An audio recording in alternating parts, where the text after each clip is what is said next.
Hello, everyone, and welcome to Super Podcast Action Committee, episode 161. Andrew Eisen here, along with Zachary Knight. Hello, Zachary. Hello, Andrew. How you doing? Tired, because I full-time and I freelance, and that's a wicked, exhausting combination. And I think my trainer is trying to kill me. She told me this really amazing joke this afternoon. She said, okay, you might want to sit down for this, but she said, she's great at this. She's hilarious. She says, okay, I think you're ready for 150 pull-ups. And after I picked myself up off the floor, because, I mean, that was a gut buster, I looked at her and I said, oh, you're serious? Yeah. Although, I have to admit, 100 pull-ups, really not so bad. When you're looking at 150. Yeah. You know, I tried doing pull-ups the other day. You know, my son is in Boy Scouts, and part of the requirements for the first rank is to do a series of exercises, and then you're supposed to work on the exercises over the course of the month, and then show improvement in them at the end of the month. So it's like push-ups, sit-ups, pull-ups, standing long jump, and a quarter-mile run, yeah, so I said, okay, I'll see what I can do, and I did 0 pull-ups. Pull-ups are hard. I couldn't even get my arms into a 90-degree angle. That's how bad it was. So yeah, it's a combination of two things. I have let my upper body strength degrade to the point where I can barely lift anything, and then I'm also 240 pounds. So I'm 212. I just finished my shred, so I got down to 211, 212, somewhere around there. So I'm gonna start bulking again. And luckily, I didn't really lose much, if any, of my strength. I did a squat test the other week. I think I was at 350 or something. I can't remember. I did a bench press and I pressed 3 plates, whatever that is, 315, plus whatever the bar weighs. So I'm pretty happy that I kept most of my strength after the shred. So gives me a good starting point to move on from there. Pull-ups are actually really damn difficult, especially if you get stronger, you put on muscle, you get heavier, and the damn things are harder to do because you've got more weight now. The other thing about the weight in your arms isn't so bad, but it's just everything else. But yeah, you build a lot of muscle in your chest and legs and stuff. That'll add. Well, pull-ups, that's a lot of back. If you're doing a wide grip pull-up, you're pulling with your lats, and that's a muscle group that your average American does not use, sitting at a desk in a cubicle, typity working. Pretty much the only time you work your back muscles really is if you're doing pull-ups or rows or something. I mean, it's a muscle group that you almost have to specifically target, because it's not one of the it's not an incidentally active muscle group for most people. I mean, unless you're into competitive rowing or something, you're out there in those 12-person long canoes. That'll get your back in shape. Actually, swimming will get you in shape. But I need to exercise. I've let myself go over the last couple of years, and I feel bad for it. And this is the most I've ever. This is the most I've ever weighed in my entire life. Once I hit once I hit my height, the height that I'm at, and I hadn't weighed more than like 160 up until even throughout college. But it's like once I started actually working full time as a web developer, that's kind of when I started gaining the weight. But it's like, my last job, I got up to maybe like 185, 190. But then at this current job, for some reason, I just kind of ballooned, and now I'm 240. So it's like I would kill to be back down to 190. But shedding 50 pounds is not easy, and I'm not looking forward to it. Especially if you have a job that requires you to sit and type, and especially if you have a large family like you do. Yeah. I mean, there's no one here. I can go anywhere I want. And I go outside, and I use the upstairs neighbors. The second floor landing is my own personal pull-up bar. The neighbors haven't caught me yet, so I don't know. I'm not sure what they're gonna say if my neighbor like walks out of their door and I'm hanging there. It's like, oh, hi. The hell are you? Get off my landing! I pay rent here too. It's my landing too. I can do pull-ups on the landing if I want. Yeah. Oh, I tell you, there's a flight of stairs outside that leads down to the sidewalk where the street is, and I exercise on those stairs. I'll put my feet on them and do clap push-ups, or I'll do bunny hops, frog hops, whatever you want to call them, up the stairs. I'll do calf raises on the steps. So I'll go up and down the stairs.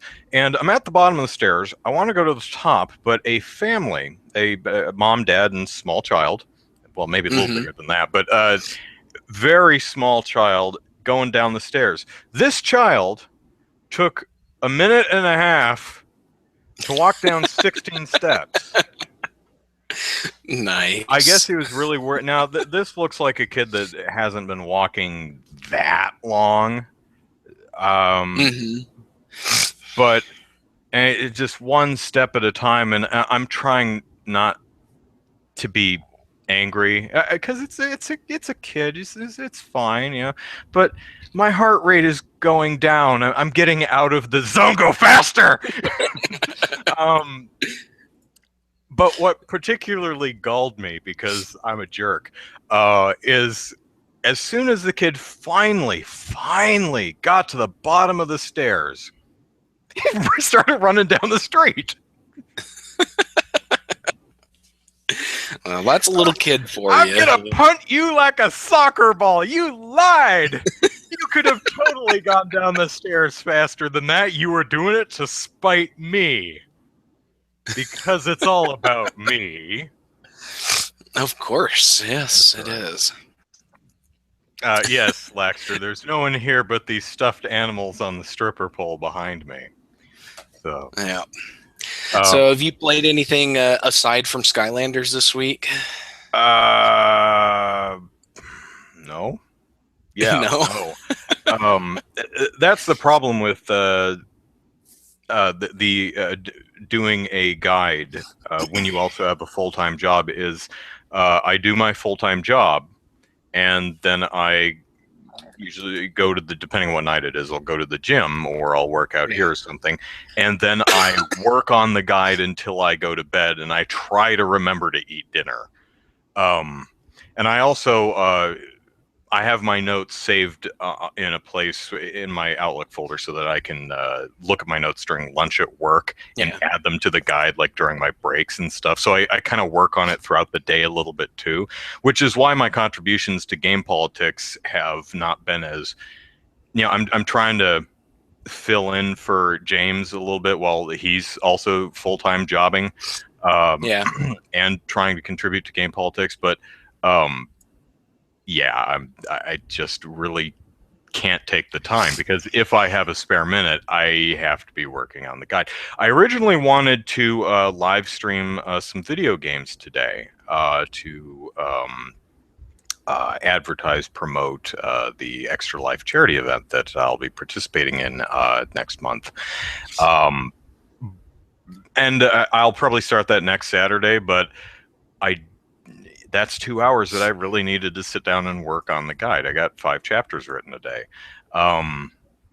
And I also want to do a YouTube video that at least announces that I'm doing this so people know that I'm doing this, and I just simply did not have the time to shoot it, upload it, edit it, and do all that stuff. So, but I am taking time to do the podcast, so there we go. Laxter asked if you're going to get the new Hyrule Warriors for 3DS. No, because well, for a couple reasons. One, it's the same game, just from what I hear, it doesn't have the adventure mode, which is the largest chunk of the game. If you're a longtime viewer, you may have remember I said that the Hyrule Warriors guide, which I did, took me 7 weeks or something like that. I think I logged 170 some odd hours into the game. Most of that was the adventure mode.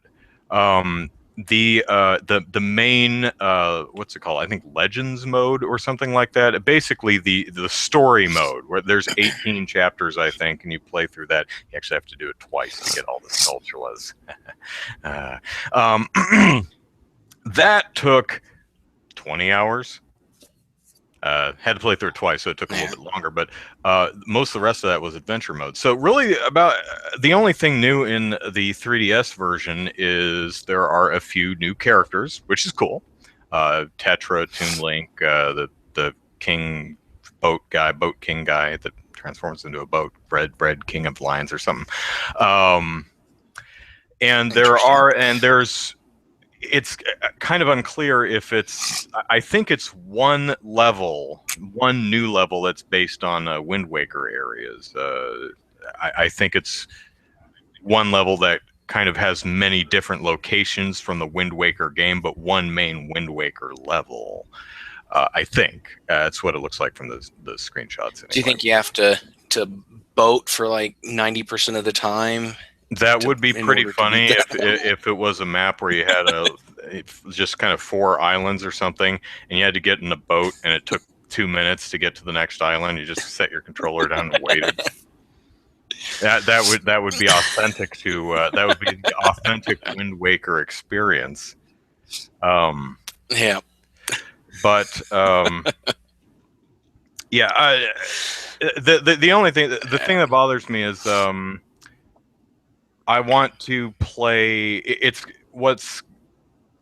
I want the new characters that are available in the 3DS version to be available for me to purchase for the Wii U version.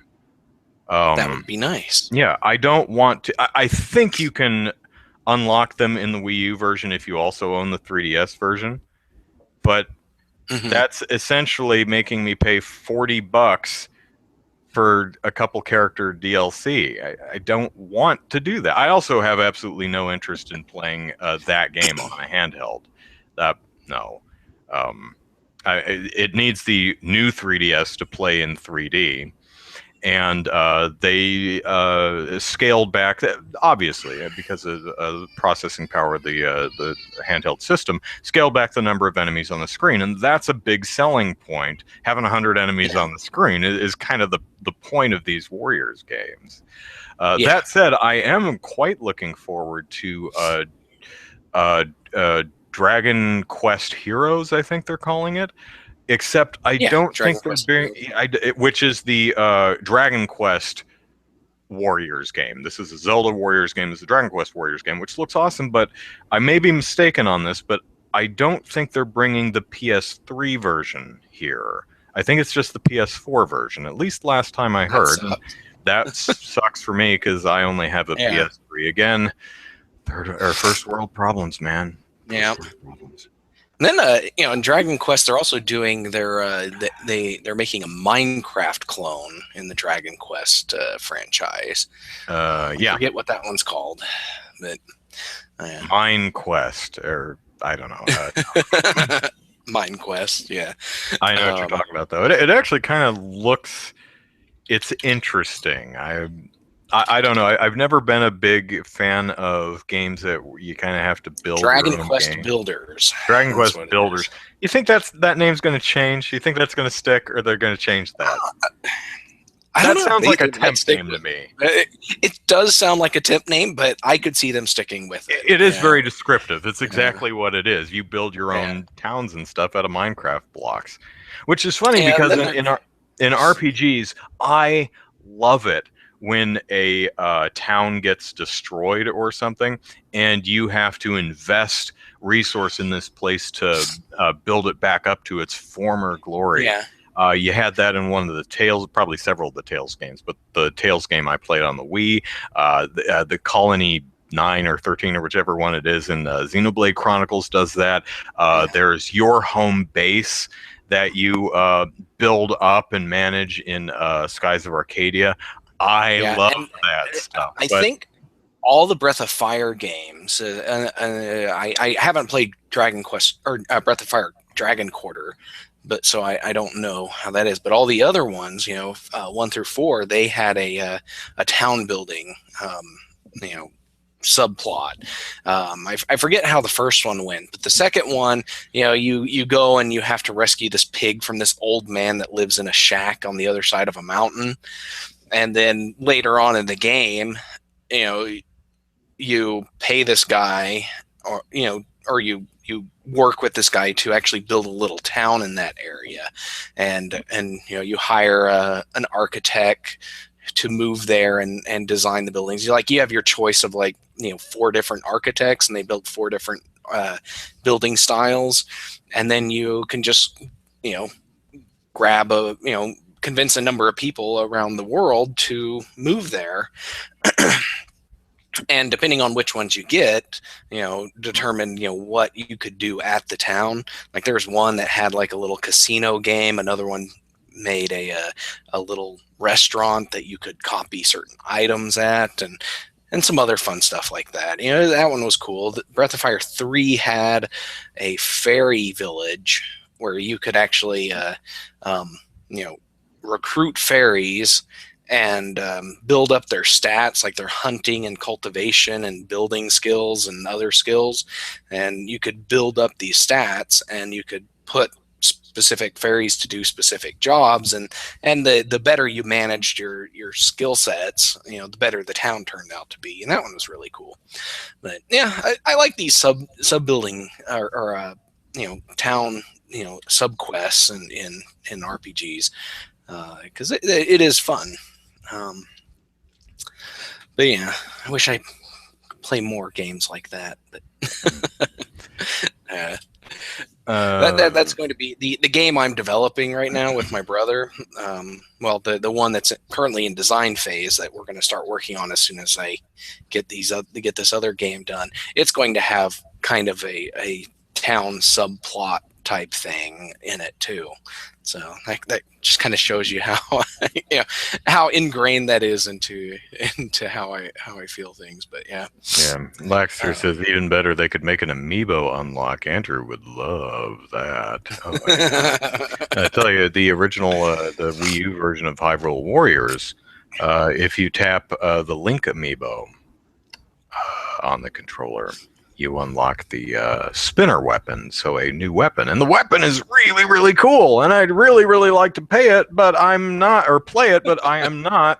going to the store and buying a $13 figurine to essentially, this is an inconvenient $13 DLC. I wouldn't pay $13 for one weapon. Yeah. And this isn't just $13 for one weapon. I have to go to the store and find the damn thing first. And now it's cluttering up my shelf. Hopefully it's not something I have to take. And knowing Amiibo, you have to tap the Link Amiibo on the controller every time you want to use the weapon, which is something I didn't realize about the Toad game, Captain Toad Treasure Tracker. That has Amiibo functionality where the Toad Amiibo hides a little 8-bit Toad icon in each of the 80 levels or whatever it is. And you have to go find it. Hide and seek. Okay, cool, fine. That's groovy. What I didn't realize, and I could be wrong about this because I don't have the game yet and I'm not getting an Amiibo, but from my understanding, is you have to tap the Amiibo on the controller for every single level. it's not tap the amiibo on the controller and great, this mode is added to the game, or unlocked in the game, rather. You have to do that for every damn level, and I love that. I don't know if other kids think this is like small kids think this is just the bee's knees, or I find I don't know. As far as I'm aware, 90% of the amiibos are being sold to collectors. So yeah. Yeah. So let us look at the poll for this week. All right. Which I may have actually done a bit different had I waited a little bit on the poll, because I think it was later that afternoon that Activision did their Call of Duty stunt on Twitter. I may have polled on what did you think about that had I waited a little bit longer, but we'll talk about that in a minute. So the poll this week kind of bleeds off something we were talking about last week, which is should Twitch allow streaming games that feature an abundance of sex and nudity? Now, according to Twitch's rules of conduct, nudity can't be a core focus or feature of the game in question. Occurrences in the game are okay, so long as you do not make them a primary focus of your stream and only spend as much time as needed in the area to progress the game's story. Now, there was a developer has a game about taking a shower, so you're naked throughout the entire game, and it ended up on Twitch's what I like to call the "Thou shalt not stream these games" list, but it's actually called something a lot less fancy. It's just the list of prohibited games, but it should totally be called "Thou shalt not stream these games" list. Yeah. So, should Twitch allow streaming games that feature an abundance of sex and nudity? We had 178 people vote, and 73% said yes, but there should be an adult content warning before the stream loads. 15% said yes. Just yes. 8% said nudity and sexual situations should be allowed, but not explicit depictions of sex, such as penetration. And 4%, 8 people, said no. No games featuring an abundance of sex and nudity should not be allowed on Twitch. You prudes. We're not judging you, though. No, we're not. We're not judging you, prudes. I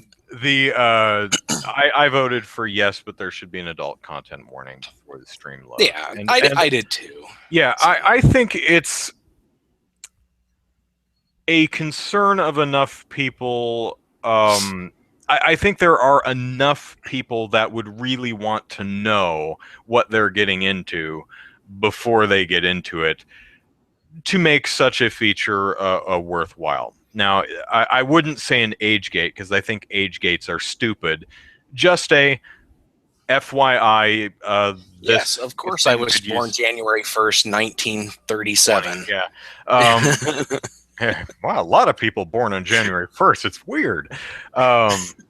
So anything, just something that pops up, FYI, sex and nudity on the stream, is that okay? Yes, we're done. Maybe it could even be a setting in your user account. I am okay with sex and nudity, check, and you'll never see that warning. Yeah, because I'm all about removing barriers that get in the way of my gaming or my interests, which is why I don't like amiibos, because they just get in the way. Yeah. I want to go. I want to use Hammer Slam Bowser, but instead of hitting the right bumper to cycle through the characters or going into a menu and selecting them, I have to find the toy. I have to take this thing off and find the toy, and then put it on the thing, and then wait for it to go through its 7 or so second cutscenes. I have to take my hands off the controller. Not want. Yeah, so, yeah, I agree with you. Yeah, I think there should be a warning there, and people should have the ability to to put that setting on their account, saying have the option of saying, I don't ever want to see prevent me from watching any streams with nudity in them, and an option for, warn me if I'm going to open a stream with nudity. And then the third one, let me watch whatever stream I want to watch, and without bothering me. Those are the three settings, people should be given, as far as I'm concerned. And then with the, with the streamer, they need to make sure that they flag when they start a stream, they need to flag it as this one contains, nudity and sexual content.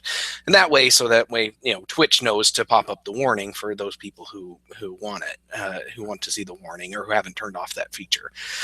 And I think this was discussed a bit in the comment section of the article, but I don't think it's really on Twitch, or we should expect Twitch to do some weird content ID or create some algorithm that's really good at identifying breasts and penises.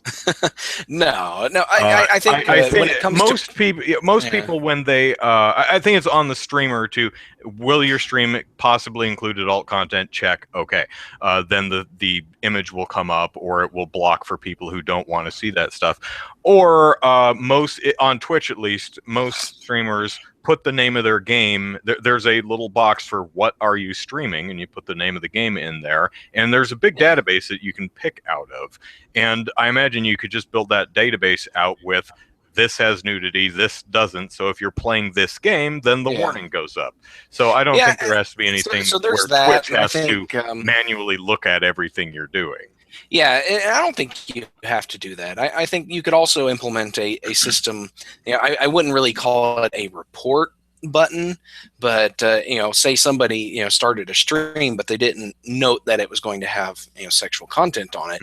The ability for a certain let the viewers say, report this video for sexual content, and then if enough people click that button, then that warning automatically gets applied, and so anybody else joining the stream will get that warning pop up. And so that way it's a user policed thing. I don't know if Twitch would have the manpower to go verify that or what, but probably not. I mean, I guess people could just spam that button to be jerks, but all you're doing is adding a pop-up screen that people either have in their settings that they will never see, or could easily click through anyway.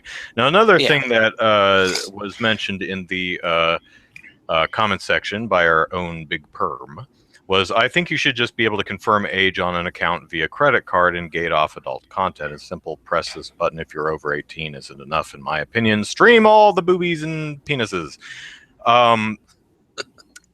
My idea, I'm not really interested in preventing in saying you can't see this. I'm more interested in, is this something you're okay seeing?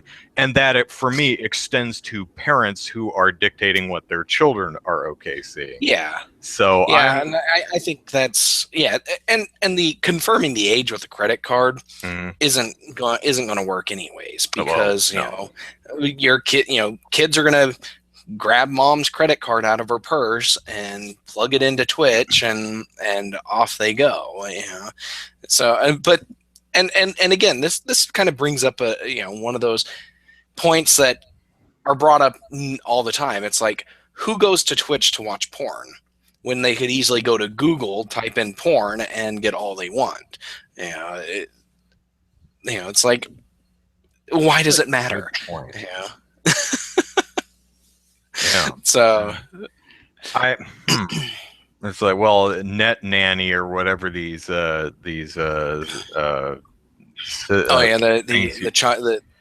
I know what you're talking about. Software. I think that there's things you can. I have no idea how well they work, but there are programs you can install that ostensibly are supposed to prevent you from being able to access pornography websites. So you could have gambling and other things like that. So you could have a super frustrated teenager who can't get to any of the awesome porn sites, but it's like, it doesn't block Twitch. Maybe I can find a game on there that's showing boobs. That's a sad teenager. I feel for that teenager, if that teenager exists. If there's someone out there who is so frustrated that they're desperately trolling Twitch streams looking for something erotic, Man, Yeah. I hope life gets better for you. Yeah. So, all right. Thank you Right. for voting in the poll. Had quite a bit more participation this week, so hopefully, Yeah. Good. maybe it's more interesting poll. Sex sells. I don't know, but we'll see. We'll see. I'll have a new poll next week. So here is an interesting one that I ran across the other day, and James wrote up. A mom in Virginia Beach, which I guess is in Virginia, possibly near a I would beach. assume. It's her son's birthday, and so one of the things she bought for her, so she did her shopping online. One of the things she bought for her son was a Minecraft foam diamond sword, which is exactly what it sounds like. It's a foam sword about that long. It's Foam ones suck. Yeah, it's a foam. Yeah, because you hit the. It's like a Nerf sword. Yeah. My son has a sword that it's an iron sword and iron pickaxe combo, where it's like you I don't know, you have the top of the pickaxe like this, and you pull out the top corner, and that extends the handle, and then it pulls out teeth on the handle of the pickaxe to turn it into the sword blade. It's really cool. And I don't have it in here right. Slide down, be the handguard. Interesting. Yeah. Anyway, so she orders this foam Minecraft sword, which looks like a sword from Minecraft. It's all pixelated looking, and it came in a box. And she opens the box, and the sword was in there, along with a invoice listing the sword. But there was also in the box 800 rounds of 9mm Luger ammo. About Nice. like 12 to 16 boxes of bullets in the box with the foam sword. I wonder how much that goes for. I'm not a big gun person. Sell guns or bullets. Yeah. Yeah, that doesn't make sense. It's like, this has to be, some kind of bad smuggling mishap. Really, really bad. Hey, man, did you put the bullets in the box? Yeah, Earl, I put the bullets in the box. Did you change the address like I told you? The what? Oops. Earl, tell me you changed the damn address.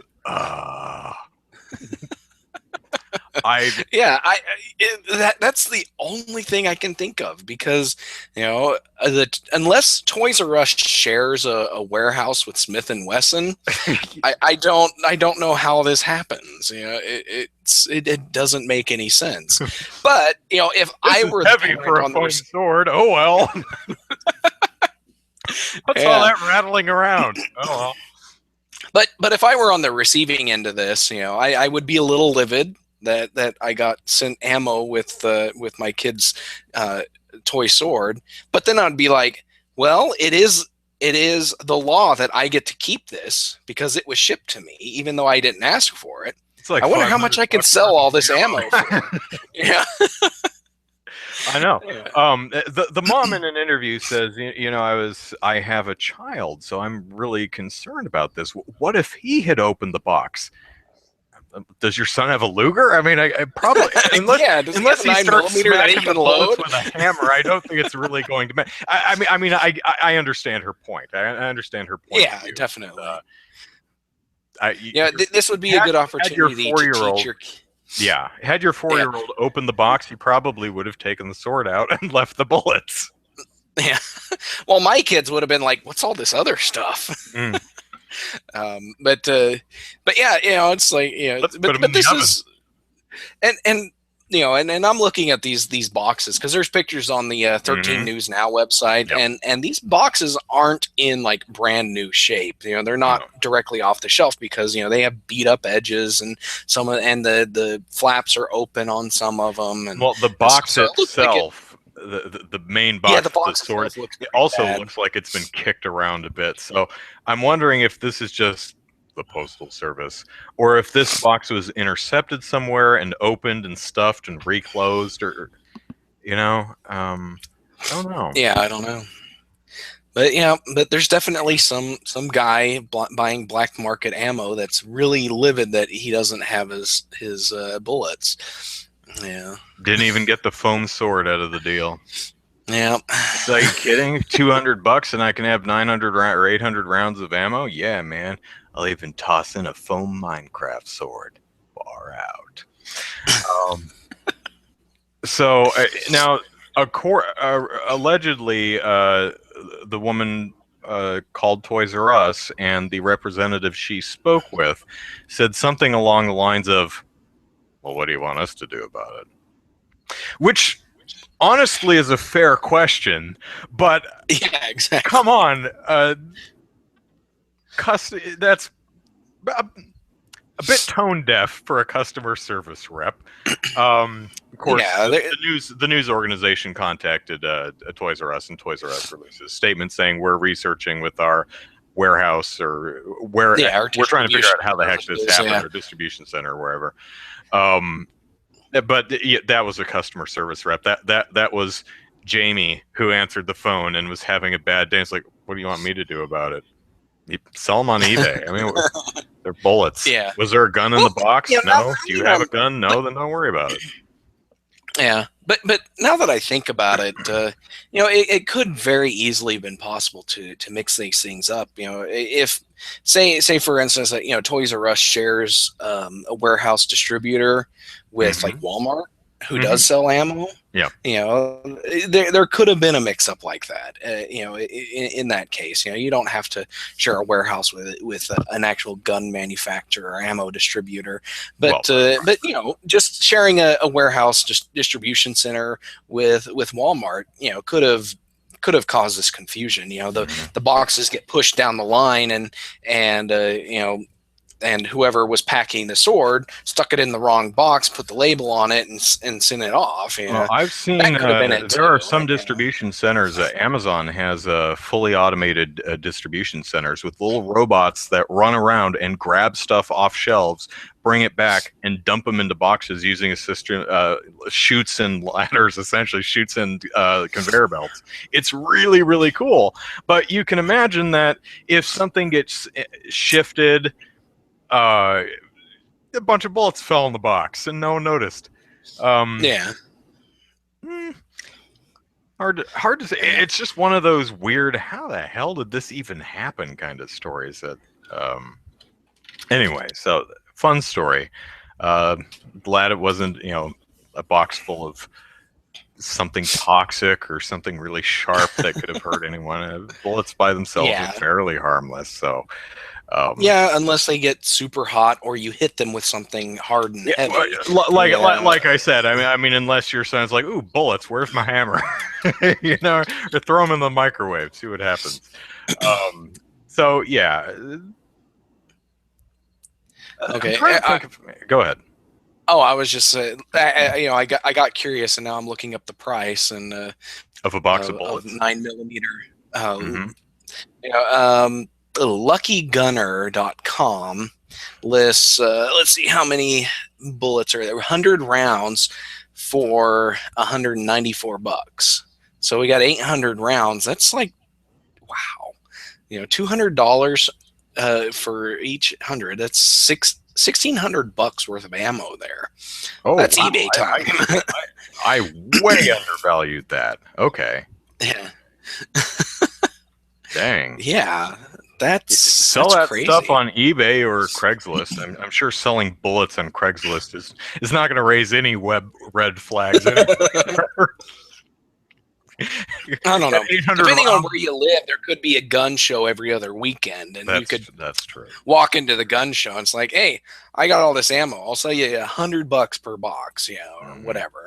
Heck, $800 is a good deal. You'd probably sit out in front of a grocery store, much like some people do. Free kittens. Sit out or Girl Scout cookies. Sit out in front of Vons or something like that. I got a bunch of bullets. Who wants some? Yeah. $2 a round. That's crazy. Yeah, I mean that. Man, bullets are like as expensive as some drugs. Oh wait, no, I read that wrong. Laxter pointed out it's like $2 a round, and then I was like, wait, no, this says 19.5 cents a round. Yeah, it's 100 rounds per sealed pack with 10 packs per case, so that's 1,000 rounds of ammo for $200. So yeah, I guess. So under 200. Sorry, my mistake. Yeah. But yeah. On the other hand, I think it was. I forget which. There was a comic who was joking about. To instead of gun control to stem gun violence, what the government should do is just jack up the price of bullets to like $100 a bullet. You're gonna think really carefully about where that bullet goes if it costs $100. It's like, I would shoot this son of a biscuit, but you're honestly not worth $100, buddy. Funny yeah, joke. But that's how black markets get made. Yeah. Yeah, that's New York City has some of the highest taxes on cigarettes, and there's a huge no one smokes market there, right? Yeah, and there's a huge black market. I would have thought that taxing sin taxes are something that historically we've seen works every time. That if you tax the crap out of something that people really want to do, they'll just say, well, you know what, I'm just not going to do that then. Yeah, and that and I may have that completely backwards, and sin taxes don't work at all. Yeah, no. What it is, sin taxes just cause people to shop elsewhere. Either through they'll go to where my mom lives, and where does my mom live? Kentucky, southern Kentucky. It is a dry state. Or at least it was in portions blue state, of it. anyways. So blue states is where they have really strict alcohol laws. Hal says the Chris Rock could have been. It was the comedian who was talking about expensive bullets. Chris Rock, okay. I honestly don't remember who. I know that's not my joke. It was some other stand-up, but. What was I talking about? Mom lives in Trigg County, I think. And it's a dry county, so you can't buy liquor there because Bible Belt, lots of church-going folks, and drinking is not good. So what everyone does is they drive over to Christian County, buy their booze, and then drive back. And some of these people are driving all the way over to Christian County, popping back a few, and then driving back. So you're probably making it worse in some cases, but that's no longer the case. Trigg's a wet county. You can buy booze there now. So okay, yeah. Oklahoma's like that a lot too, and it wasn't until like, golly, how long ago was that? Like maybe 10 years ago that Oklahoma finally decided to allow counties to authorize drinks by, or sell it by the drink, so they could actually open bars, and it took a while for a number of counties to finally decide to allow it. The county that I grew up in didn't allow. Like they refused to allow drink to sell drink by the glass, I guess is how you'd say it, until a casino opened up. It's like the very tippy top of the county, like right on the border, but they were on the wrong side of the border in order to be able to sell by the drink, and so the casino operators were like, look, make it so, and the county was like, oh, okay. And then once they did, like 100 bars popped up all over the county. Same thing happened in Trigg County out in Kentucky. Is there's now a bunch of liquor establishments, or rather, most of the grocery establishments and mini marts and quick stops and stuff now carry booze. Yeah, and it was like that. Like a lot of existing restaurants expanded and opened a bar. Like there was a restaurant, right off the interstate near where I live. That restaurant had been there for like decades, and then as soon as that happened, they built an expansion. They basically doubled their square footage in order to install a bar there, and they also put in a stage where they have small bands and comedians who do shows now and stuff. Mm-hmm. And basically they doubled their income in with one expansion after that. So after that law passed, so they were happy. Yeah. Yeah. Like even the dairy dip sells out now. All right, but we're getting a little off topic here. Yeah. So maybe we should move on. Moving on. Activision had a interesting marketing campaign for Call of Duty on social media this week. Earlier this week, Activision rebranded its at Call of Duty Twitter account as Current Events Aggregate, which was ostensibly a news outlet with the tagline, "We bring you the real news." So all of the art, all of the graphics, all of the little Twitter picture that pops up on your tweets, all of that changed. The whole thing was rebranded as Current Events Aggregate. And the only way you would know that it's Call of Duty is because the Twitter handle is still at Call of Duty. So, on, I don't know, September 28th, whatever day that was, Monday, Tuesday. Yeah, it was like Monday, I think. Monday. So, it started out saying someone whose name I can't pronounce brings his fall fashion line to Milan this week. Read more. And then they tweeted, "Congrats to Tidal Vortex for dominating the box office 2 weeks in a row." But then suddenly, breaking news, all caps. Unconfirmed reports are coming in of an explosion on the north bank of Singapore Marina. The cause of the explosion is unknown, but large plumes of dark smoke have been seen rising from the site. City authorities urge the public not to panic and not to hinder the emergency teams that are converging on the area. Update. Sources confirm explosion took place at Singapore research laboratories belonging to Coalescence Corporation. Sorry, the Milan thing was on the 27th, the box office thing was on the 28th, and then the unconfirmed reports of explosions in Singapore was then on Tuesday. So they tried to get this over multiple days. Let me sum up the rest of it. So there were over a dozen tweets. And subsequent tweets started talking about Singapore declaring a state of martial law and the presence of military drones and riot police and a humongous 30-mile wide quarantine zone. And then it stopped, and a couple hours later, it switched right back to its Call of Duty-ness and tweeted, "This was a glimpse into the future fiction of hashtag Black Ops 3, which is the new Call of Duty game that's coming out." So, some were quite critical of this marketing stunt. IGN said, "To mislead someone into thinking people have been harmed purely for the sake of marketing is dirty." This is, I don't know who this is. This is just IGN. Okay. IGN goes on to say, "Activision is looking for attention at any cost. It exploited people's empathy and fear of tragedy to drive retweets and pre-orders. That's depressing. This sort of marketing is bad for video games, bad for the community, and bad for anyone who mistakenly misunderstood something Activision intentionally misrepresented."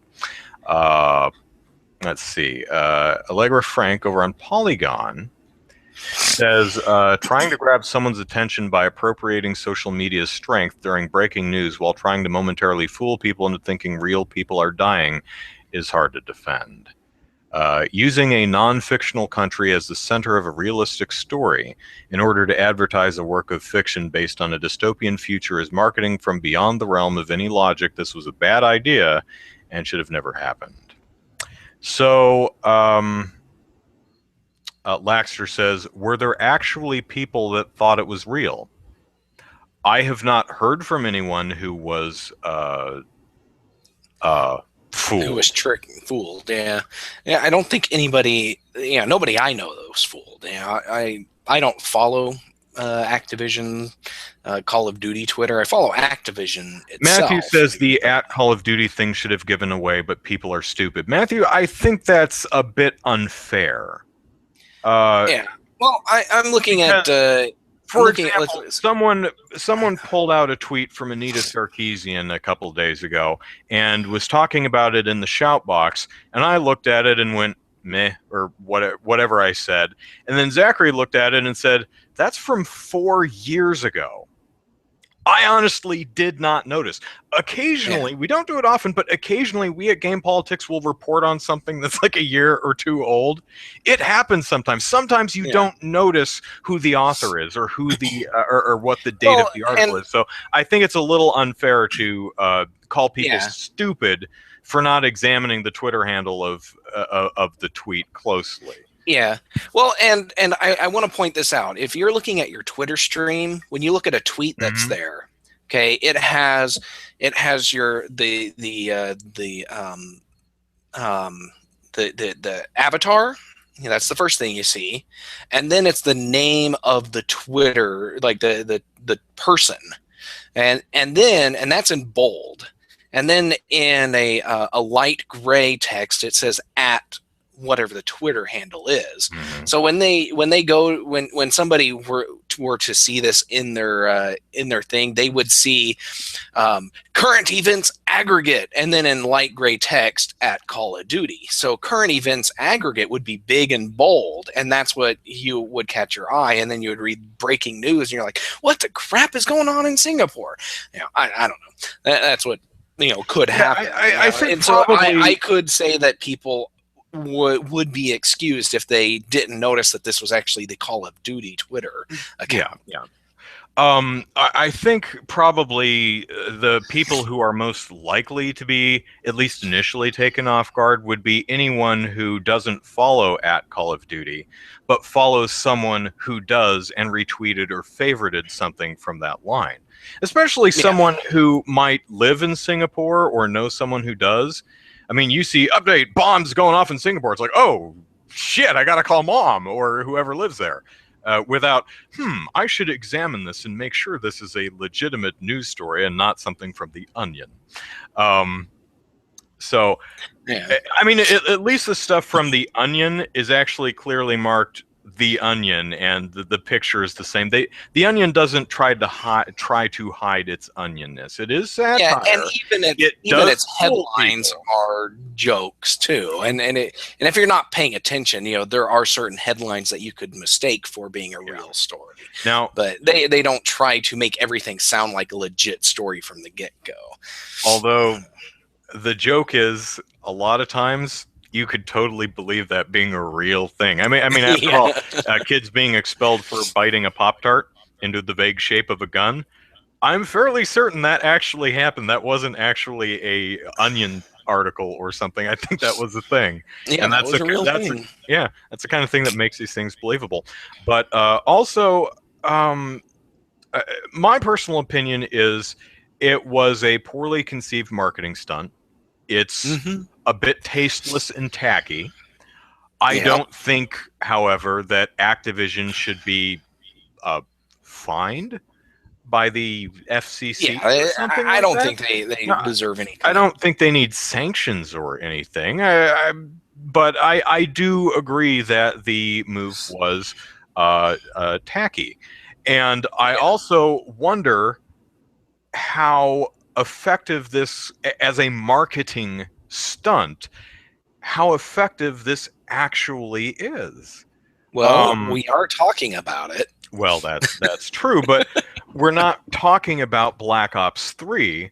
We're talking about we've barely even mentioned Black Ops 3.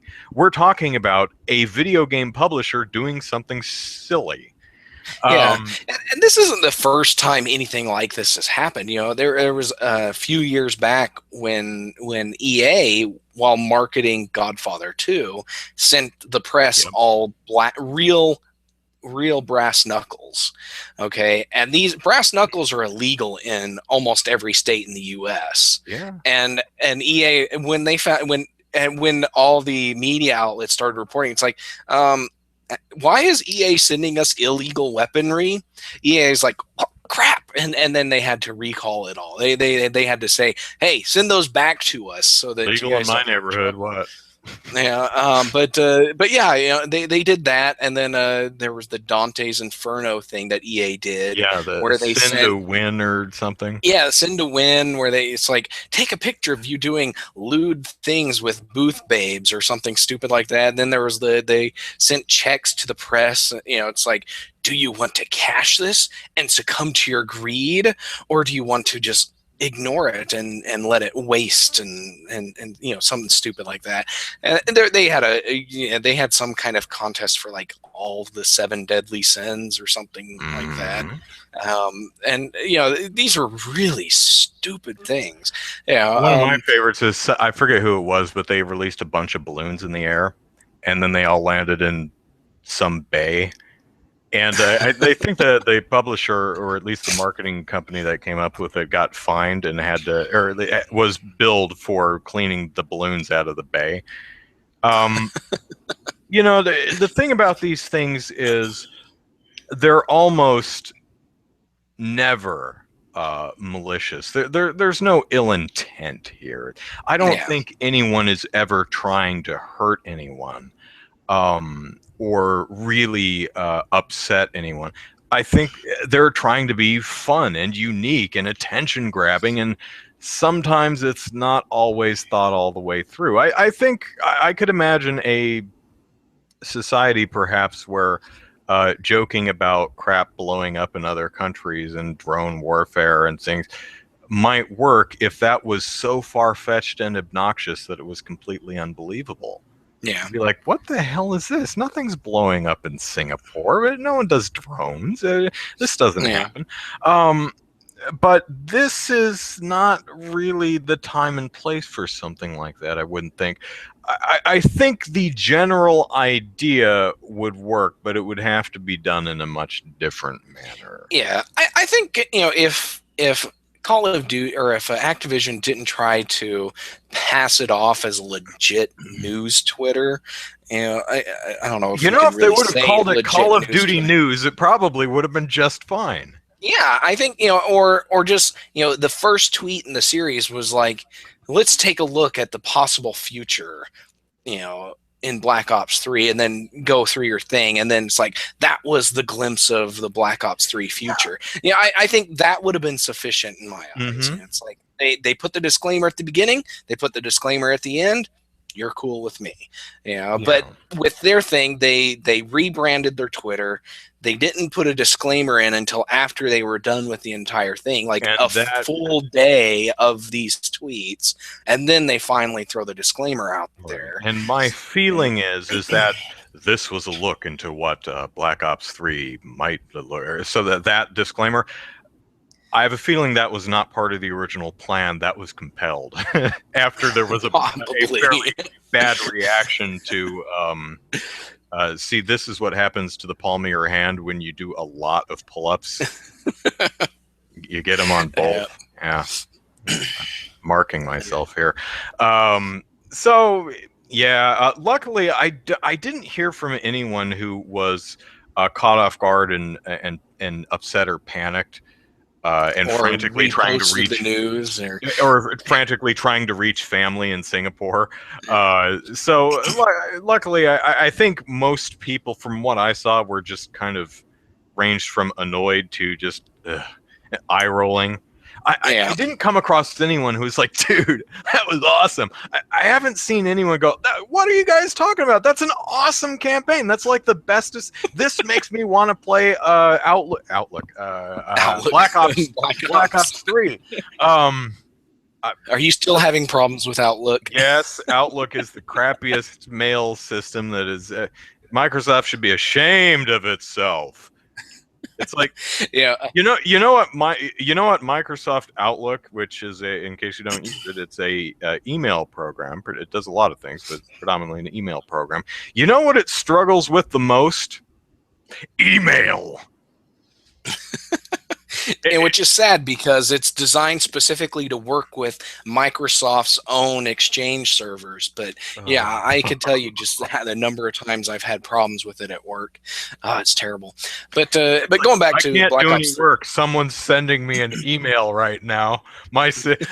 All my computer's resources are being hogged, pulling in an email with a 3 meg attachment. Yeah, but Laxdrass, how much marketing does Black Ops 3 actually need? And my response to this is Call of Duty is now a yearly franchise. We get a game a year. If Activision does not actively market this game, people are going to be like, well, I still have Black Ops 2. Why do I need to buy Black Ops 3? That's literally that's what would happen if Activision didn't. Yeah, I certainly do not begrudge Activision marketing their game. Yeah, I think this was a little tacky, and I also don't see it as an effective marketing campaign. I mean, who exactly did this reach that wasn't already? I mean, everyone I imagine who's following at Call of Duty is probably looking forward to the game anyway, or at least looking forward to updates and trailers and stuff. Actually, most of the criticism is like, how about a trailer? I mean, what's this crap? This doesn't tell me anything about the game. So I guess they were relying on it being tweeted and retweeted, and I don't know. I'm not quite seeing the big picture here. I don't see what they thought was going to happen as far as drawing more attention to their game and making it an attractive purchase to those who weren't already on board. I don't see this particular campaign as a success in that regard. Yeah, I don't think it's been a success at all, and it's yes, it's getting people to talk about it, but everybody's talking about it in a negative way. So, and no one's actually talking about Call of Duty Black Ops 3. They're talking about Activision and their crappy marketing campaign. So, fail. I think if Activision gets to the point where they have to bribe people to buy their Call of Duty game, it's like, buy Call of Duty and we'll give you a free copy of some other game in our thing. That's when you'll know that they're really struggling. But well, I'm not buying it. It is, after all, for everything but the Wii U. Now, I do have a PS3, but from what I've read, the single-player version is not on the last-gen versions, which is the only portion of the game I'd be interested in playing. So, from what I hear, the 360 and PS3 versions are other modes only. The single-player campaign mode's not on online modes. Yeah. Well, that just goes to show you that the current generation of consoles, or I guess the last generation of consoles, they're the current generation in my house. But yeah, that generation is pretty much dead in the eyes of AAA developers. If they're not even willing to bring half the game to these older consoles, then they're pretty much dead. At this point, AAA developers are treating the PS3 and 360 like they did the Wii back in the early days of that generation. So, but yeah. All right, so let us move on to one final topic, and that would be Mr. Colin Cowherd, who Cowherd or Cowherd? No. I really don't know. His shows are typically branded The Herd with Colin. So I imagine it's Cowherd, not Coward.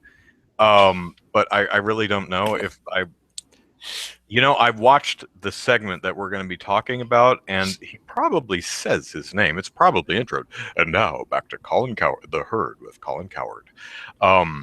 Even if it is Cowherd, if you say it fast, it comes out Cowherd. So anyway, we wrote about Colin a little while back, where he was with ESPN or ESPN2, one of them. He had a show on ESPN.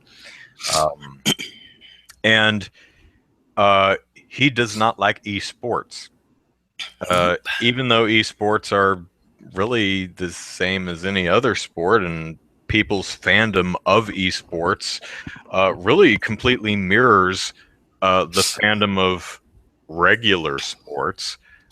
Somehow, Mr. Cowherd sees them as not only different, but esports gaming, coverage of esports, fandom of esports, participation in esports, as disgusting, deplorable, as something to be mocked and shamed.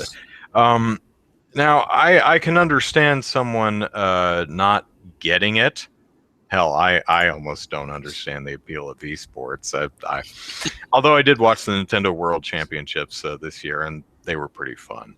But I have no interest in watching a League of Legends tournament. Don't care. I think the appeal of esports really boils down to, do you like the game that these people are playing? If you don't like the game these people are playing, it has no appeal. There's no interest. So you could enjoy the Nintendo World Cup, but you watching League of Legends just doesn't make any sense. So a few months ago, he said something along the lines of, if ESPN ever makes me cover esports, I will quit. He also said some really charming things like, esports makes me want to put a gun in my mouth, and trotted out the classic stereotypes of gamers being man children living in their parents' basement. Things like that. Classy guy, classy. So this week he had a segment on his new show where The Herd, wherever it is, I'm not sure even where it's hosted. And Matthew, that is probably the single most inaccurate misspelling of tirade that anyone has ever written. Not an easy word to spell, but holy biscuits, man. Yeah. Although you did literally write tirade, so I guess that works. Sorry, I don't mean to make fun of you, but Waxter points out that ESPN does broadcast the poker championships. Yeah, well, that's a real sport. Yeah. I think if Colin has no problem with poker, I think the problem might be the fact that it's you're watching other people watching a screen, and this was who was it? I don't know. I'm watching other people sketch? Watching their cards. It was Jimmy Kimmel. Yeah, Jimmy Kimmel did that sketch where they it's like introducing people play games. It's like that the logical extension of this, I guess, or the illogical extension of the idea. But yeah, I could probably understand it from that perspective. With a national poker championship, you see a group of people around a single table, and you get to see their expressions and what hands they have, and you can be like, man, that guy has a lousy hand, but man, is his poker face really awesome, and his bluffs are killer. You could get behind that, but you watch somebody play League of Legends, like, okay, there's like 50 guys on the screen. Who's controlling what now? And what are they doing? Why are we excited? Yeah. So in this new segment, Colin showed a clip from some fighting tournament from a while back, because I remember this thing happening where these two guys are playing a fighting video game and beating the snot out of each other. The characters in the game are beating the snot out of each other, and the guy's like, "Yeah, I won." He stands up, he's like, "Oh, rock on!" And it's like, "Dude, you didn't win. We're still going." He's like, "Oh crap!" And he grabs the controller and loses. We're going nuts in the commentaries.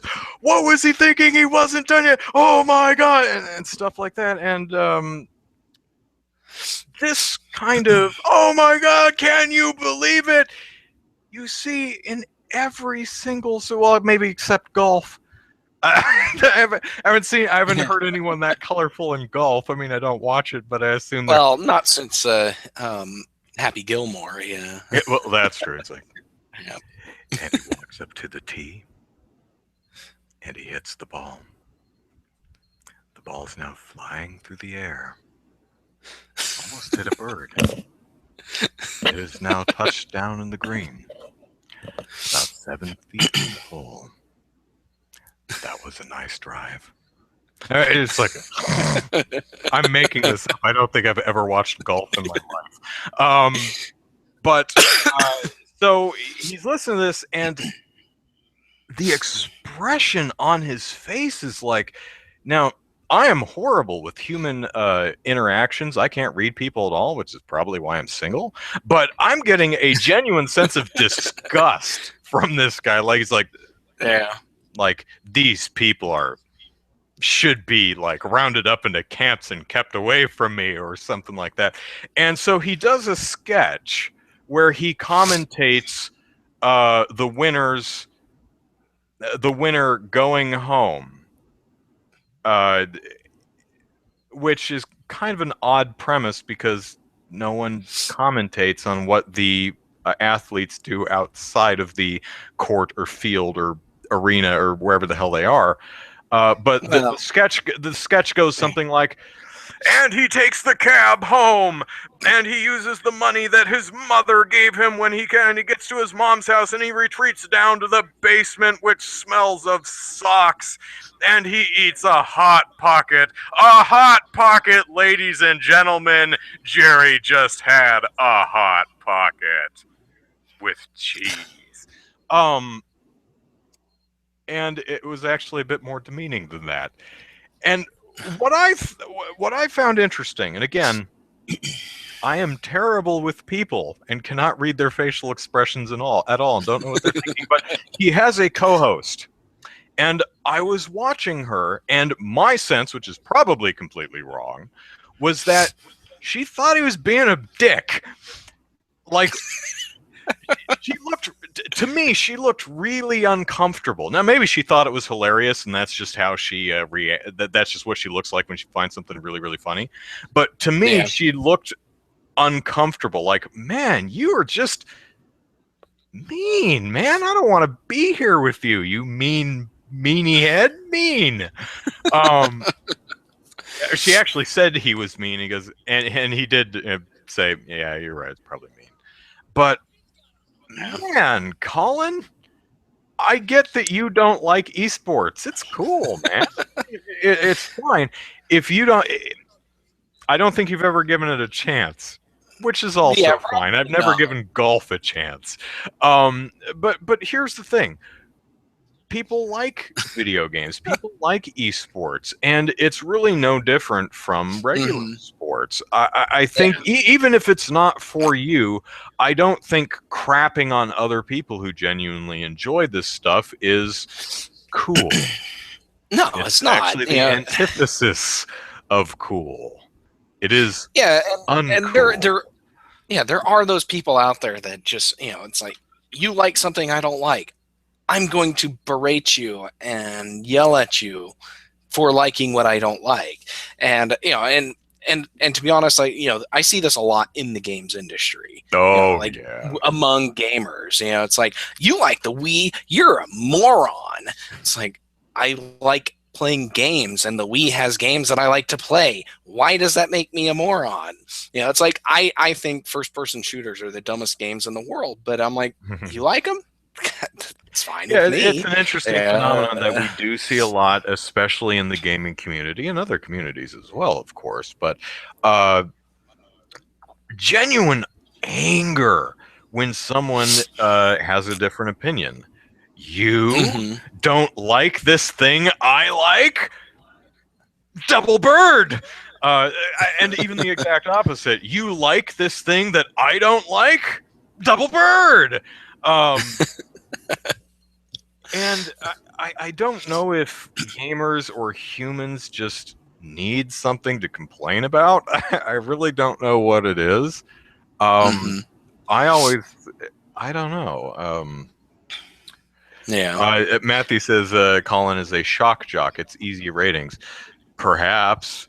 I mean, Yeah. I watched the segment, but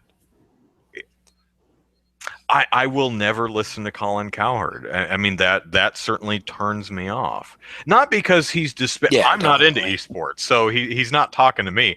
Not because he's disparaging a community and activity, not necessarily esports, but video games that I love and is a big part of my life.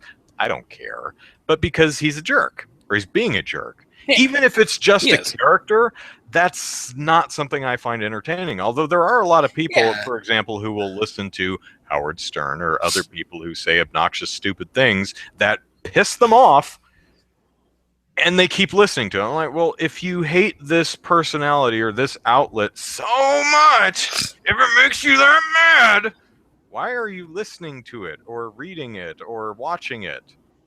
There's so much other Yeah. stuff out there that you Yeah. might enjoy. And there's so many ways to get a point across without being a jerk about it. Take the Daily Show, Jon Stewart, and then the other show that's out there. I forget that one.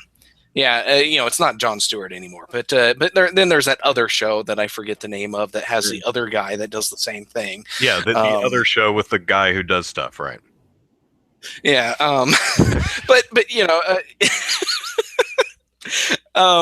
but they do this, and they make fun of people, or make fun of events and stuff. But they do it in such a way that they're not being jerks about it. Well, yeah, they're making people laugh while at the same time making them think about the stupid thing that these other people are doing. Well, that's it's the like, difference between Colin Cowherd and Jimmy Kimmel.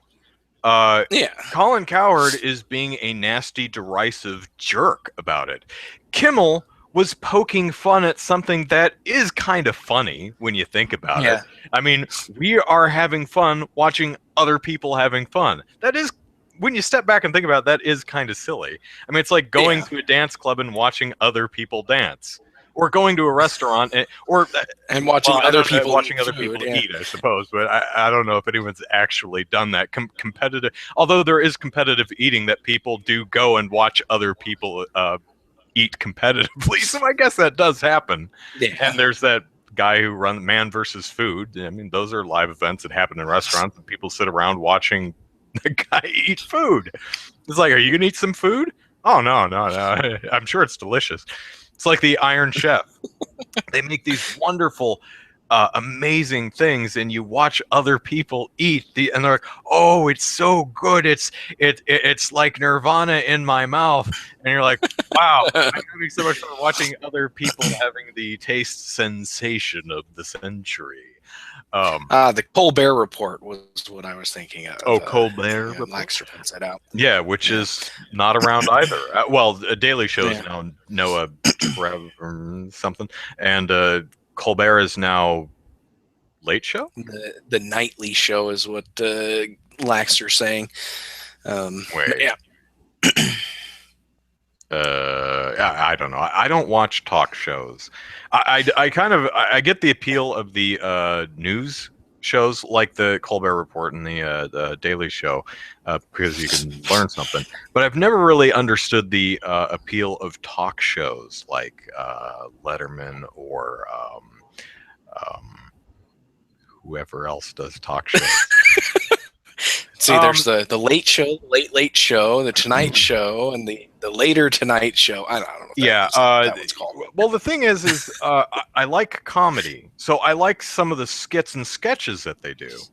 I've enjoyed a lot of these segments that John Oliver has done. I've only seen them online. I've never seen the show. I think it's on HBO, and that's why I've never seen it. So I have no idea how the rest of the show goes.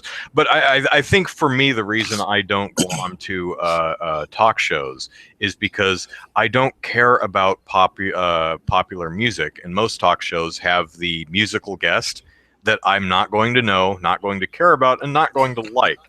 It was always my least favorite part of comedy shows like Saturday Night Live. They would always have the musical guests. I'm like, why? They're not even funny. Why are they there? It's like, if they had Weird Al on or Jonathan Colton, something like that, that would be cool. Yeah, exactly. And the other thing is they often interview actors. It's like, I have no interest in watching Jennifer Lawrence promote Hunger Games Part 3, Part 2. I'm not saying it's a bad thing if you do. I'm saying I personally don't care. I don't care about. Yeah, I love movies, but I don't care about the people in them. Yeah, back when I had tons of time on my hand, I used to watch Letterman's show. Was his The Tonight Show or The Late Show? I forget. But I used to watch it, and I loved his stand-up bit at the beginning, and then the Letterman's Top 10. Yep. That was great, and that was pretty much all I liked. The banter between him and his musician, that was always good. But I didn't really care for the interviews. The stupid human tricks, the things where he had people on, to perform, stuff. That was always cool to see what he had on that week. But it's not that I don't like interviews. It's usually the people who are interviewed are usually actors or they're there to market who are something. Famous for no discernible reason, like Paris Hilton or Kim Kardashian. Who took me a while to figure out who these people were, because I was asking, who are what do they do? And I was asking someone, they're like, well, nothing. I'm like, well, then who cares? But occasionally they interview politicians or scientists or people who do stuff that I'm actually interested in hearing about. Me personally, I don't really care to hear an actor talk about their craft. A lot of people find that fascinating, and that's great. Me, I'd rather listen to an astrophysicist talk about dark matter or some weird thing, or I'd even get a study rocks. I'm forgetting the geologist on there to talk about the composition of some rocks and crap that they're finding on Mars. That I find fascinating. I'll listen to that all day. I love listening to. I tweeted a while back earlier this week that I love listening to people who are smarter than I am, which is not easy to find people like that. They're in abundance. But I'm not saying actors are stupid, but there's a lot of really smart people. But I agree with you with the with the people that they have onto these talk shows, because really it comes down to these people are on these shows as part of the marketing campaign for whatever it is they're doing, whether they're an actor in a movie or a writer who just wrote a book or a politician campaigning for a specific office or whatever. They're there to market themselves or something that they're involved in, and that's what the whole thing is. If they weren't starring in a movie that was opening next week, they wouldn't be on the show. Well, most of the people on these talk shows, maybe I'm just seeing all the wrong segments or something, but most of the people that end up on talk shows are people who are promoting stuff that I don't care about. Well, that I may actually read or watch or listen to or enjoy, but I'm not into the promotional. I don't care. That's why I wait until the next day to actually watch the clip of the movie that they showed during the talk show. I'll watch that on IO9 tomorrow. I don't care. I'm not going to sit through the entire thing. Hatsune Miku is on the Late Show, whichever show that is. That would have got me to turn off the show real quick. There was a new Hatsune Miku game recently, Project Mirai or something like that, and I thought, okay, I imagine it's some type of rhythm music game. I had no idea how it worked. I'll just watch a video review and then just see what the game plays like. So I pulled up Game Trailer, GameSpot's video review, and I lasted 3 seconds before I had to turn that damn thing off because, as you might expect for a music game, it starts off with Hatsune Miku's horrible ear-piercing chortling. And I've said it before, I'm really an admirer and even fan of the Vocaloid technology, but I cannot stand listening to that thing sing. It's so offensive to my ears. I mean, it's to me it's like violent. I'll have scratches on my cheeks and ears because I ripped my headphones off so quickly to get that sound away from me. That said, I really do admire the technology that drives it, especially the live stage shows that they do with projecting the animated character on the stage. That's really neat. I just can't stand listening to her singing. It isn't that bad. I mean, it's okay. I mean, it's only roughly equivalent to jackhammering a railroad spike wrapped in razor wire directly into your ear canal. I mean, there are things worse than that. So, in the grand scheme of things, yeah. But lowest common denominator, it's the numbers. If you're talking about the types of guests that show up on talk shows, that's what people seem to want. I'm in the minority here, which is fine. So and that I don't watch the show. Big selling point was, they brought on the most absurd and people ever. Yeah, so. I'm not saying the format should change. I'm not saying people have bad taste. I'm saying that's why these shows don't appeal to me. And that's why I don't watch them. I watch other things that do appeal to me. A lot of people pay money to go see it. What, Hatsune Miku? Oh, yeah. People are huge fans of Hatsune Miku. And that's great. I just can't stand listening to it. I'm not saying she should be banned or she should stop or she... it's a virtual a character and voice, but yeah, it's perfectly fine. I'm just not going to listen to it or buy her games. I'll buy something else that appeals to me. Totally fine. If you like it, that's great. I'm not calling your taste in music into question. Mm-hmm.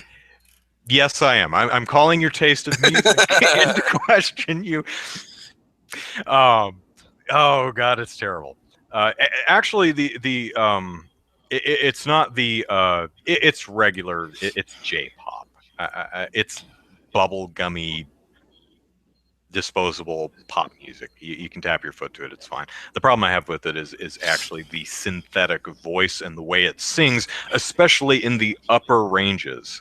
It's grating on the ears. To me, especially the mid-range is actually pretty damn good, but the extreme ends of the range, and she rarely ever goes below mid-range, but she does a lot of stuff in the upper range, which doesn't sound good to me. Anyway, and if you want my credentials, I am a singer, I am a musician, I have 2 international gold medals. So there. Granted that those are chorus gold medals, but I was top 10 district for quartet. So hey, yay me! Anyway, I think we're just rambling at this point. So that is our show, folks. I instead of Rock Band, instead of Hatsune Miku, I can get Rock Band 4 Guitar Hero. I'm more of a Guitar Hero guy. Although, really, when it comes to the type of game that, although Guitar Hero, Rock Band are essentially rhythm games, they just require big plastic peripherals. Me personally, best music rhythm game, Rhythm Heaven. Awesome series. And I hope Rhythm Heaven Plus or whatever it's called comes out. And I know those games never do really that well here, but they're really good. So I hope the new one comes out here. Yeah, I don't know. I'm not big into rhythm games. I play Rock Band mostly with my wife because she likes playing it. So Mm-hmm. it's like one of the few games we'll actually play together, and Yeah. so Oh, if anyone wants yeah, to know why do I like Guitar Hero better than Rock Band, simply, because it's really, single player. yeah. From Rock Band 4 on, it incorporated multiplayer, but I like the I like the Guitar Hero guitar better. It feels better to me. I like it a lot better than the Rock Band guitar. The buttons feel better to me, and the strum bar, which are the only two inputs on the thing other than the whammy bar. Whammy bar is fine on the Rock Band, or Rock Band. So that's the reason why I personally prefer Guitar Hero. Is I don't really have an opinion on the difference on the track lists between the two. I really wouldn't claim to say one has better music than the other. Um, Although Rock Band, I think, has way more DLC, so you probably have a lot more options with the Rock Oh Band yeah, series. oh But yeah, Guitar Hero, I just like the guitar better. So, DJ Hero, I never played that, but it got some interesting reviews. yeah. Anyway, It didn't go very far, but yeah. yeah, that's unfortunate. Well, unfortunate because it came out right when Activision and Harmonix had pretty much thoroughly destroyed everyone's patience with the plastic peripheral genre of games. Because we were on Rock Band, they stopped numbering them at that point. It was Guitar Hero World Tour and stuff like. They're like, we're getting embarrassed Yeah, with the Rock numbers. Band Rock Beatles Band and Lego Beatles, Rock Rock Band, Band. Guitar Hero, Aerosmith, and all kinds of weird stuff. So then DJ Hero came out, did something new, did something unique, but everyone was sick of it at that point. So, yeah, bad timing. Yeah. And I think the Tony Hawk physical skateboard game came out around the same time. And now that game was crap. But even if Yeah. the game was great, I think people were just sick of the plastic peripherals at that point. So I think so too, and they got burnt out, and it took a couple of years longer than I expected it to, but yeah, people got burnt out, and that's and that's why you haven't seen a peripheral game in like 4 years now.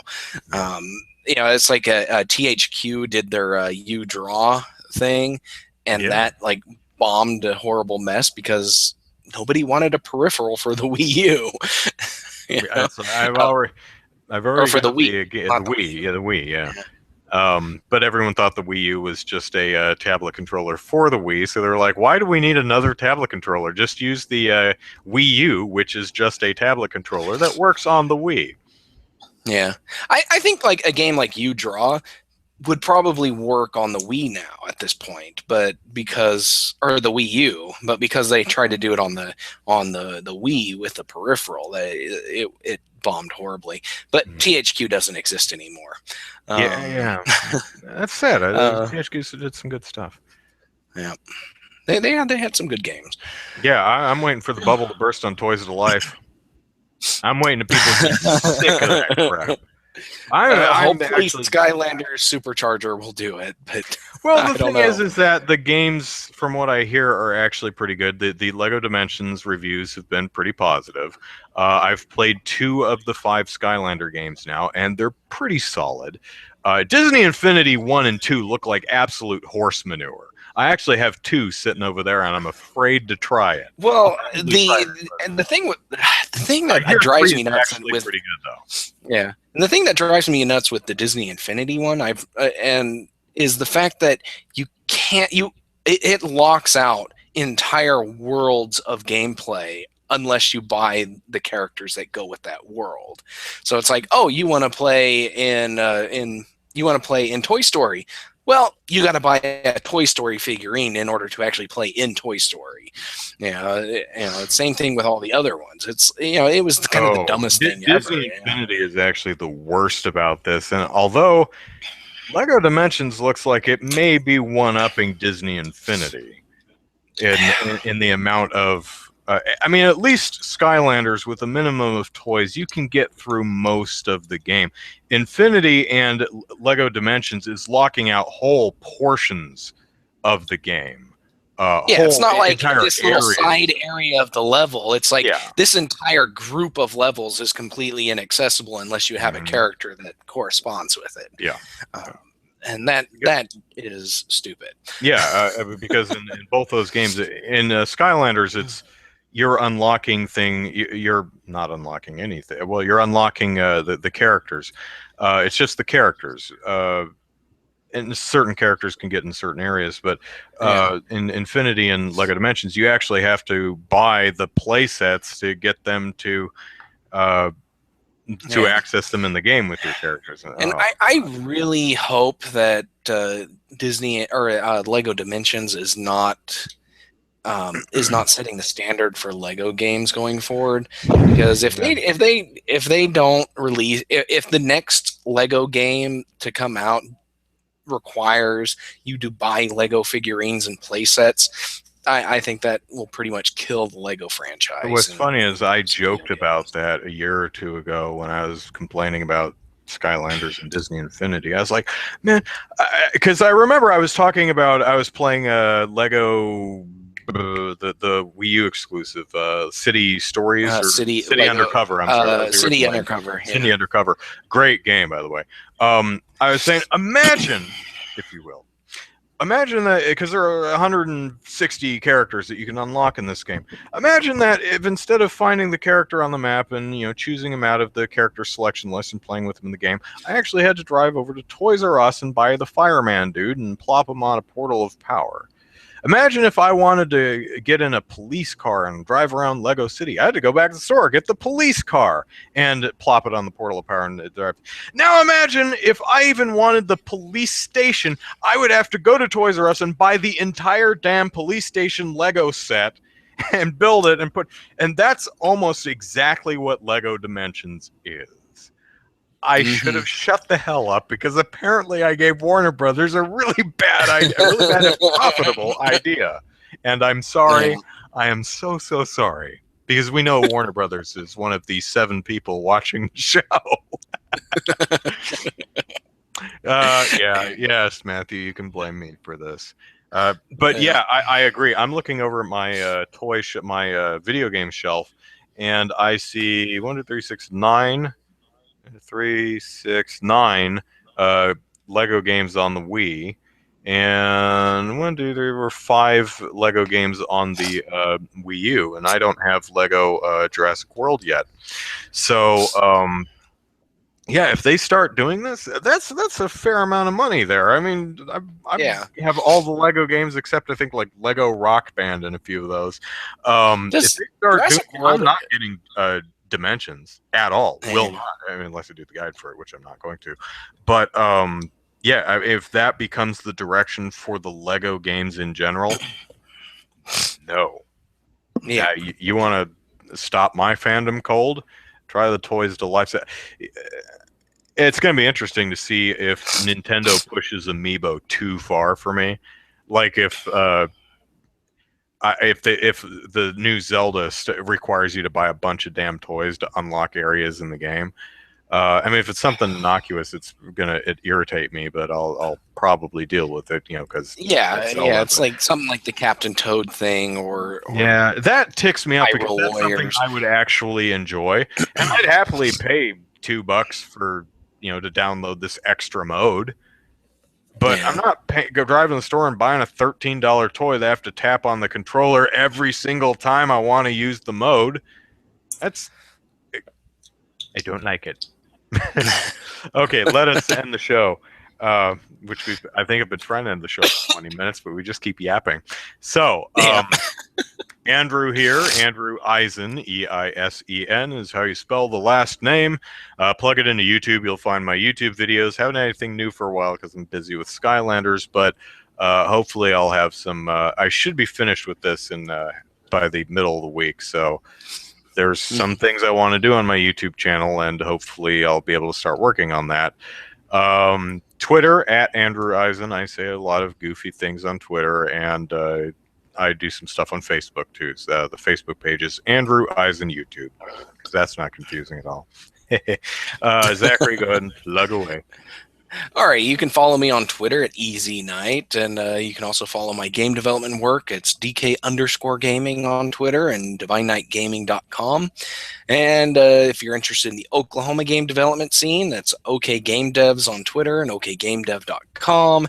And if you're interested in not so serious stuff about the games industry, check out Rusty Outlook on Twitter and RustyOutlook.com. And over the course of the next month, I'm going to actually try to play 4 different Halloween/horror themed games. So hopefully one over the next 4 weeks. Costume Quest, Lone Survivor, and then Amnesia, Dark Descent, and Amnesia, A Machine for Pigs. I'm actually going to try to play all 4 of these games this month and see how that goes. So I will report on those over the next 4 podcasts. So there you go. Yeah, AF520, who I think you're new to our chat, so hello, says, you want Epona, the horse in Zelda? Go out and buy her amiibo. Yeah, exactly. If Epona was a significant portion of the game, and Nintendo's like, you want to unlock Epona, go buy the amiibo, that might do it. That might get me to boycott a Zelda. Because I am very, very interested in proving Miyamoto wrong and steering Epona straight into a tree. Or was Tezuka. One of the two is saying, like, horses don't run into trees, so you can just put your hands off the controller and Epona will slalom around the trees. I said, challenge accepted, sir. So, okay, thank you for listening to Super Podcast Action Committee. We run on Game Politics every Saturday night. I think we'll be back at 6 p.m. Pacific Standard Time next week. Zachary? Should be, yep. Should be. Okay, I'll keep your eye on Game Politics. We'll let you know. In the meantime, send us email at superpackpodcast@gmail.com. Follow us on Twitter at superpackpodcast. Like us on Facebook. We almost had the iTunes and RSS stuff up this week. But there's a weird error that keeps popping up. So now we have to talk to technical people and say, why is this happening? So we're trying to find the time to work on it and then work on it. So apologies, but that's where we are. Okay, thank you everyone for watching. We will see you next week. Bye-bye. See ya.